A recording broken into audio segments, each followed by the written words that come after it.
कपिल जी, मैं आपको धन्यवाद देता हूं और ये फिल्म बनाने के लिए, ये वेब सीरीज बनाने के लिए बहुत बहुत धन्यवाद। कहां का सत्यमेव जयते, कहां का सत्यमेव जयते, कहां का सत्यमेव जयते। सुप्रीम कोर्ट के जजेस, हाई कोर्ट के जजेस जरूर इसको देखें और आत्मचिंतन करें कि भारत की न्याय प्रणाली कहां पहुंच गई है। भारत में टोटल 5 करोड़ केसेस तो वो हैं जो district court, high court, supreme court में है। इसका मतलब 5 करोड़ परिवार न्याय की आशा में बैठा हुआ है। ऑन एन एवरेज एक परिवार में 6 आदमी रख लीजिए, तो यानी 30 करोड़ लोग न्याय की आस लगाए बैठे हुए हैं। 30 करोड़ का मतलब एक अमेरिका, 30 करोड़ का मतलब 15 ऑस्ट्रेलिया, 30 करोड़ का मतलब 7 कनाडा, 30 करोड़ का मतलब 1.5 ब्राजील। इतने लोग भारत में न्याय की आस में बैठे हुए हैं। और ये 5 करोड़ केस तो वो हैं जो district court, high court, supreme court में है। इसके पैरेलल हमारे देश में एक और जुडिशियल सिस्टम है, उसको कहते हैं तहसीलदार, एसडीएम, एडीएम, डीएम, कमिश्नर, जहां पे चकबंदी के मुकदमे चलते हैं। वो इस 5 करोड़ में काउंटेड नहीं है। जो तहसीलदार के यहां मुकदमा होता है, एसडीएम के यहां मुकदमा होता है, एडीएम के यहां होता है, डीएम के यहां होता है, चकबंदी अधिकारी जिसको सीओ कहते हैं, डीडीसी कहते हैं, एसओसी कहते हैं, वो इसके पैरेलल में है और 5 करोड़ मुकदमे वहां पे भी चल रहे हैं। इसका मैं लाइव एग्जांपल देना चाहूंगा भारत की ब्लैक जस्टिस सिस्टम का। 1985 में जौनपुर में एक 10 बीघे जमीन का मुकदमा शुरू हुआ था। अभी वो सबसे नीचे पायदान पे है, जिसको कहते हैं चकबंदी अधिकारी। 1985 में मुकदमा शुरू हुआ, 2023 आ गया, लगभग 37 साल बीत चुके। 37 साल में यह नहीं तय हो पाया कि असली विल कौन सी है। 2 लोगों ने क्लेम किया, वो कह रहे हैं मुझे विल मिली है, वो कह रहे हैं मुझे विल मिली है। 37 साल में यह नहीं डिसाइड हो पाया असली विल किसकी है। अगर मान लीजिए आज डिसाइड हो जाए तो सीओ के बाद एसओसी, एसओसी के बाद डीडीसी, डीडीसी के बाद हाई कोर्ट, हाई कोर्ट के बाद सुप्रीम कोर्ट, यानी अभी 35 साल और लगेगा, 70 साल लगेगा। सेकंड जनरेशन मुकदमा लड़ रही है, ऑलरेडी सेकंड जनरेशन मुकदमा लड़ रही है और इसी स्पीड से काम हुआ तो मुझे लगता है थर्ड जनरेशन आके मुकदमा तब जाके सुप्रीम कोर्ट पहुंचेगा। दूसरा एग्जांपल, एक ग्लेरिंग एग्जांपल आपको देता हूं। 1971 के वॉर में पाकिस्तान में बम फेंकने वाले, पाकिस्तान के फौजियों के बहुत सारे बैंकर तोड़ने वाले एक कर्नल कबोत्रा है, पंचकुला में रहते हैं। दुश्मनों को उन्होंने दांत तोड़ दिए। आज 2000 से उनके मकान पे किसी ने कब्जा किया हुआ है। 2023 आ चुका है, 23 साल में वो अपने मकान को नहीं छुड़ा पाए। अभी मामला पंचकुला की डिस्ट्रिक्ट कोर्ट में है, उसके बाद चंडीगढ़ हाई कोर्ट जाएगा, फिर सुप्रीम कोर्ट जाएगा। तो 23 साल में वो सबसे नीचे पायदान पे है। वास्तविकता यह है, अंग्रेज चले गए, अंग्रेजी कानून यहीं छोड़ गए, अंग्रेजी व्यवस्था यहीं छोड़ गए। यह व्यवस्था भारत में न्याय देने के लिए नहीं बनी थी। यह जो न्यायिक जुडिशियल सिस्टम था भारत में जो बनाया गया, वो केवल और केवल भारत को लूटने बांटने के लिए बनाया गया था। चूंकि कानून वही चल रहा है, जुडिशियल सिस्टम वही चल रहा है, इवन हमारा ड्रेस भी वही चल रहा है। अंग्रेज काले कपड़े पहनते थे, हम भी काले कपड़े पहनते हैं। अंग्रेज जून के महीने में उनको गर्मी लगती थी तो 1 महीने छुट्टी करके इंग्लैंड चले जाते थे। आज भी हमारा हाई कोर्ट, सुप्रीम कोर्ट पूरे मई जून बंद रहता है। अंग्रेजों को क्रिसमस के टाइम में दिसंबर में छुट्टी मनाना जाना होता था, 1 महीने छुट्टी कर चले जाते थे। आज भी हमारी हाई कोर्ट, सुप्रीम कोर्ट दिसंबर में, क्रिसमस के टाइम में 15 दिन 20 दिन बंद हो जाती है। तो सोच वही है, किताबें वही है, व्यवस्था वही है, कानून वही है, तो स्वाभाविक सी बात है जस्टिस होगा कहां से? जस्टिस कैसे होगा? हम 2023 में 1860 का इंडियन पिनल कोड लेके घूम रहे, 1861 का पुलिस एक्ट लेके घूम रहे, गवाहों के बयान 1872 के कानून से हो रहे। हमने सब कुछ वर्ल्ड क्लास कर लिया, लेकिन अपने जस्टिस सिस्टम को कंपेयर करने की कोशिश ही नहीं किया। जितने में एक एयरपोर्ट बनता है, एक एयरपोर्ट बनाने में 25,000 करोड़ की लागत आती है। अगर हमारी सरकारों ने एक एयरपोर्ट की कीमत जुडिशियल सिस्टम पे खर्च कर दिया होता तो हमारी न्यायिक व्यवस्था अच्छी हो गई होती। आज घटिया, चूंकि अकाउंटेबिलिटी नहीं है, जुडिशियल सिस्टम में कोई अकाउंटेबिलिटी नहीं है। किसी के साथ न्याय हो जाए, अन्याय हो जाए, कोई फर्क नहीं पड़ता। निर्दोष को जेल हो जाए, जज की कोई अकाउंटेबिलिटी नहीं। दोषी को बेल हो जाए, जज की कोई अकाउंटेबिलिटी नहीं। लाख लोग जेल में सड़ रहे हैं, लाखों धोखेबाज भ्रष्टाचारी बाहर घूम रहे हैं, मूल कारण है ब्लैक जस्टिस सिस्टम। आपने बहुत अच्छा आपने इस पे वेब सीरीज बनाया है, और इस देश में world class airport, world class highway, world class shopping mall, सब कुछ वर्ल्ड क्लास बना लिया। इनफैक्ट अपना मोबाइल का डेटा सुरक्षित रखने के लिए हमारे सांसद, विधायक, जज आईफोन भी यूज करते हैं। अमेरिका का आईफोन यूज करते हैं हमारा डेटा सुरक्षित हो जाए, लेकिन भारत सुरक्षित हो जाए उसके लिए यह नहीं देखते कि जापान में कौन सा कानून है, अमेरिका में कौन सा कानून है, सिंगापुर में क्या अच्छा चल रहा है। कनाडा में रेंट का मामला एक डेट में खत्म होता है। सिंगापुर में अभी कुछ दिन पहले एक व्यक्ति के पास 900 ग्राम गांजा पाया गया, उसको फांसी हुई है। दोबारा वहां ड्रग स्मगलिंग होगी क्या? तो भारत में चाहे वो ड्रग स्मगलिंग है, माफिया राज है, ह्यूमन ट्रैफिकिंग है, इन सब के लिए हमारा जस्टिस सिस्टम जिम्मेदार है।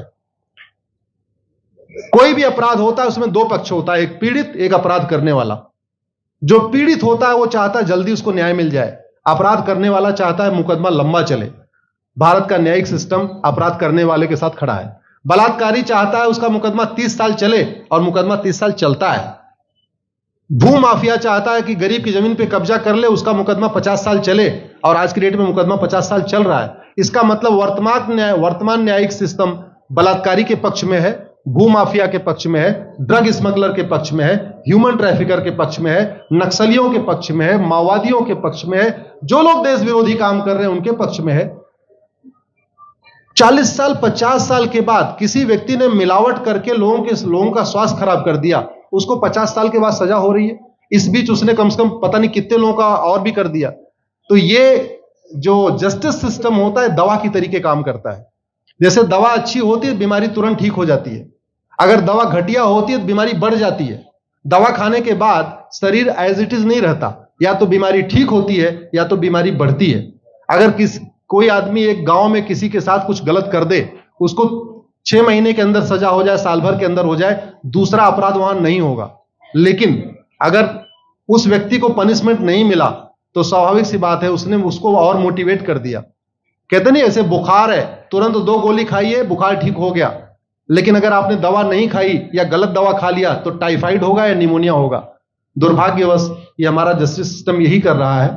आज की डेट में जितनी समस्याएं हैं, चाहे वो घूसखोरी है, जमाखोरी है, मिलावटखोरी है, कालाबाजारी है, नशा तस्करी है, मानव तस्करी है, सोना तस्करी है, ड्रग स्मगलिंग है, या नक्सलवाद है, या माओवाद है, या कट्टरवाद है, जो भी समस्याएं हैं, उसका एक बहुत बड़ा कारण यह है कि हमारा जस्टिस सिस्टम उसको टैकल नहीं कर पा रहा है, उसको पकड़ नहीं पा रहा है, और इसीलिए भारत में अराजकता है।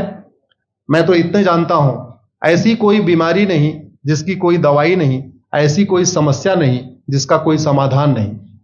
हम हर चीज के लिए बाहर से चीजें खरीदते हैं, तो हम ये क्यों नहीं देख रहे हैं कि आखिर चाइना का जस्टिस सिस्टम कैसा है, सिंगापुर का कैसा है, कनाडा का कैसा है, फ्रांस का कैसा है, और अमेरिका का कैसा है। हम क्यों नहीं बेस्ट प्रैक्टिसेस उनकी अडॉप्ट कर लेते। दुनिया के कई देशों ने नार्को पॉलीग्राफ ब्रेन मैपिंग कानून बना दिया। मेरी बहन दीपिका नारायण बैठी हुई है, ये लगातार फॉल्स केसेस के खिलाफ, इनको मैं देखता रहता हूं, एक्टिव रहती है।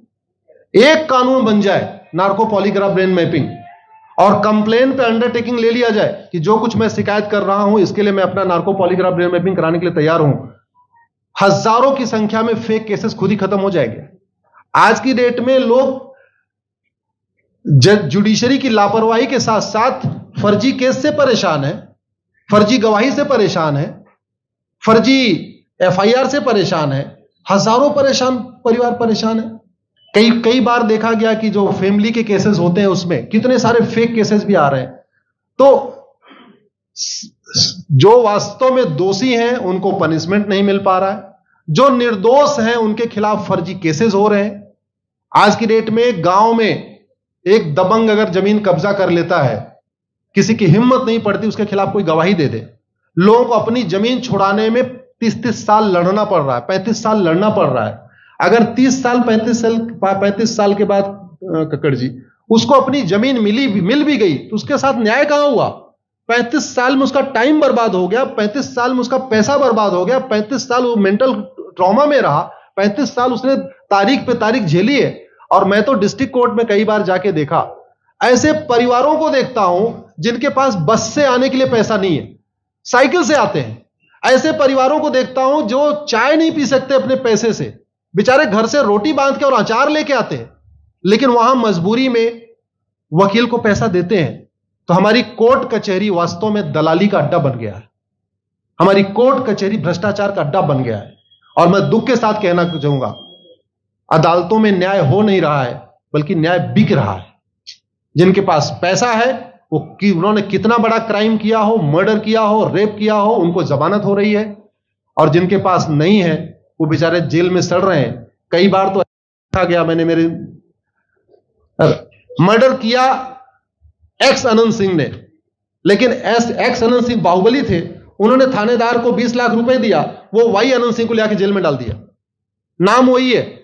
अब उसके बाद क्या हुआ, 20 साल मुकदमा चला और फिर सबूत के अभाव में छूट गया। तो जिसने मर्डर किया वो तो कभी जेल गया ही नहीं। एक निर्दोष जेल गया, 10-20 साल के बाद उसने अपना जमीन बेचा, सब कुछ किया, मां बाप सब कुछ तबाह हो गए, फिर वो सबूत के अभाव में छूट रहा है। तो सबूत के अभाव में अगर 20 साल के बाद छूट भी गया हो, उसका 20 साल कौन लौटाएगा? उसके 20 साल के लिए कौन जिम्मेदार है? उसके 20 साल जो बर्बाद हुआ, उसके लिए संविधान की शपथ लेने वाले जिम्मेदार हैं। संविधान के प्रियम्बल में लिखा है, हम आपको जस्टिस देंगे, हम आपको न्याय देंगे। न्याय देने की जिम्मेदारी किसकी? जिन्होंने शपथ लिया। शपथ कौन लेते हैं? जजेस लेते हैं, सांसद, विधायक, मंत्री लेते हैं। तो आज की डेट में अगर लोगों को न्याय नहीं मिल रहा है, तो इसके लिए वही जिम्मेदार हैं जो संविधान की शपथ लेते हैं। संविधान की शपथ लेने वालों को वेतन, भत्ता, गाड़ी, बंगला इसीलिए मिलता है कि लोगों को न्याय मिल सके, फास्ट जस्टिस मिले, कंप्लीट जस्टिस मिले। अनफॉर्चुनेटली कंप्लीट जस्टिस मिलने में तो 50-60 साल लग जाता है, फास्ट जस्टिस तो सपना हो गया है। इसलिए आज आपने जो ये वेब सीरीज बनाई है, मैं आपको धन्यवाद देता हूं। एक ऐसे विषय पे जिसपे कोई टच नहीं करता, लेकिन जिससे करोड़ों लोग पीड़ित हैं। मैंने कहा ना, 5 करोड़ लोग सीधे district court, high court, supreme court के केसेस से पीड़ित हैं, और 5 करोड़ मुकदमे एसओसी, डीडीसी, तहसीलदार के यहां चल रहा है। तो अगर 5 करोड़ से 30 करोड़ लोग इधर पीड़ित हैं, तो उधर भी पीड़ित है। वास्तव में बहुत बड़ी संख्या भारत में इसी से पीड़ित है। और अपराध, भ्रष्टाचार और जितनी भी अराजकता चल रही है, उसका मूल कारण भी यही है। जस्टिस सिस्टम अच्छा हो जाए, कानून सख्त हो जाए, कानून का खौफ पैदा हो जाए, न्यायपालिका का खौफ पैदा हो जाए, और ये थाने जो दलाली के अड्डे बन गए हैं, तहसील जो दलाली का अड्डा बन गया है, डिस्ट्रिक्ट कोर्ट जो कमीशन खोरी का अड्डा बन गया है, अगर इस पे कंट्रोल हो जाए तो वास्तव में भारत में फिर से राम राज्य आ सकता है। अगर जुडिशियल सिस्टम अच्छा हो जाए, तो जो राम राज्य की कल्पना है, धर्म की जय हो, अधर्म का नाश हो, प्राणियों में सद्भावना हो, विश्व का कल्याण हो, मुझे लगता है उसको फिर से जीवित किया सकता है। आपने मुझे बुलाया कपिल जी, मैं आपको धन्यवाद देता हूं। और ये फिल्म बनाने के लिए, ये वेब सीरीज बनाने के लिए बहुत बहुत धन्यवाद देता रहता हूं। दीपिका जी लड़ती रहती हैं, इनको देखता रहता हूं। बहन नेहा जी आई हैं, ये अपने गानों से मुझे लगता है बहुत अच्छा आप लिखती हैं। और इसी तरीके से कड़वा सच आप लिखते रहिए, कड़वा सच गाते रहिए। लोग आज की डेट में, यंग जनरेशन कड़वा सच सुनना चाहती है। मीठे झूठ ने इस देश में शुगर, डायबिटीज पैदा कर दिया। भारत केवल लोग डायबिटीज से नहीं पीड़ित हैं, बल्कि हमारी व्यवस्था को डायबिटीज हो चुका है। और उस डायबिटीज को दूर करने के लिए नेहा राठौर जैसी बहनें जो सही बात कह रही हैं, दीपिका जी सही बात कह रही हैं, आप लोग जो है बहुत अच्छा काम कर रहे हैं। और आपने, कक्कड़ साहब, आपने बनाया वेब सीरीज, आपको विशेष आभार, धन्यवाद देता हूं। यही निवेदन करता हूं, इस वेब सीरीज को ज्यादा से ज्यादा देखें। और खास तौर पे अगर आपके जानने वाले कोई जज हैं, कोई आईएएस हैं, कोई आईपीएस हैं, मंत्री, सांसद, विधायक हैं, उनको भी एक बार फोन करके, व्हाट्सएप करके एक बार कहिए कि वो भी इसको जरूर देखें। क्योंकि अल्टीमेटली न्यायिक व्यवस्था बदलने की जिम्मेदारी उन्हीं की है जिनको वेतन, भत्ता, गाड़ी, बंगला, free air ticket, free rail ticket और वीआईपी व्यवस्था मिलती है। ये व्यवस्था उन्हीं को बदलनी है। जय हिंद, धन्यवाद।